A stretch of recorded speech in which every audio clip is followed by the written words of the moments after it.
नमस्कार, आप देख रहे हैं 10 का एजेंडा। मैं हूं आपके साथ उन्नति भटनागर। बुलेटिन का आगाज गुजरात से महत्वपूर्ण खबर के साथ, जहां गुजरात के लिए बीजेपी की दूसरी लिस्ट जारी। बीजेपी की दूसरी लिस्ट में 6 उम्मीदवारों के नाम हैं। तो वहीं धोराजी से महेंद्र भाई पाडलिया को टिकट दिया गया है। तो देखिए, बीजेपी की दूसरी लिस्ट जारी हो गई है, क्योंकि गुजरात में भी विधानसभा चुनाव है। 2 चरणों में मतदान होने हैं, 1 दिसंबर और 5 दिसंबर को। और उससे पहले गुजरात के लिए बीजेपी ने अपनी दूसरी लिस्ट भी जारी कर दी है, जहां बीजेपी की दूसरी लिस्ट में 6 उम्मीदवारों के नाम शामिल हैं। तो वहीं धोराजी से महेंद्र भाई पाडलिया को टिकट दिया गया है। तो देखिए, 160 पे पहले और उसके बाद अब 6 उम्मीदवारों के नाम और सामने आए हैं। और इसी बीच अपडेट लेते हैं, हमारे संवाददाता पीयूष तिवारी हमारे साथ जुड़ गए हैं।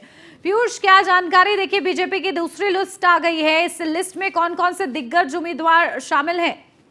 देखिए, हम बात करें तो भारतीय जनता पार्टी ने हाल ही में गुजरात विधानसभा चुनावों के लिए करीब 160 उम्मीदवारों की लिस्ट जारी की थी, जिसमें तमाम बड़े चेहरों को और कई ऐसे चेहरों को जो दूसरी पार्टी से आए थे उसको तरजीह दी थी। जिसमें अगर हम बात करें रविंद्र जडेजा की पत्नी रिवावा जडेजा की बात करें या हार्दिक पटेल की बात करें, ऐसे दिग्गज चेहरों को वरीयता दी गई थी। ऐसे में अगर हम बात करें तो भारतीय जनता पार्टी की ओर से दूसरी सूची जो है वो जारी की गई है। और जो पहले चरण का चुनाव होने वाला है, उस चरण में जो बचे हुए सीट थी, वहां उनकी जो सूची है, 6 लोगों के नाम पर मुहर भारतीय जनता पार्टी ने लगाई है। केंद्रीय चुनाव समिति ने फैसला लिया गया था और आज थोड़ी देर पहले ये लिस्ट जारी हुई है, जिसमें धोराजी से बात करें तो महेंद्र भाई पडालिया को उम्मीदवार बनाया गया है। इसके अलावा खंभालिया से अगर हम बात करें तो श्री मुल्लू भाई बेरा को माफ करिएगा, उम्मीदवार बनाया गया है। ऐसे ही तमाम जो नाम है, चाहे हम हितेश देवजी बाशवा की बात करें, संदीप देसाई की बात करें,